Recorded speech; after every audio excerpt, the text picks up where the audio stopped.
In primetime news this evening, students' attendance negatively impacted by crisis in the public transportation sector. Police investigation underway into assault of Ascot High student.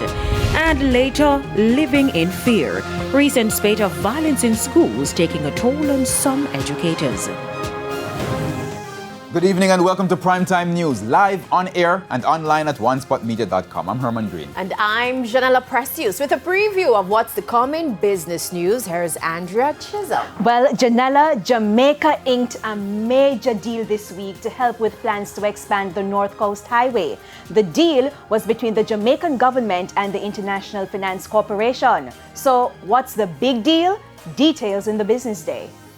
Okay, Andrea. From Andrea, we go to Karen. She'll tell us what's the deal in sports. Not as elongated as that.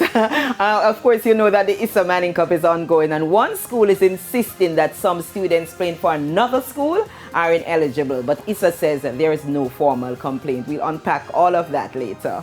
Drama, drama, drama. There's also sports commentary, E-Prime, and weather in this newscast. But before the break, the feedback question. Our question this evening. What do you think can be done to improve public transportation in Jamaica? You can share comments online, facebook.com/television Jamaica, and tweet us at TelevisionJam1.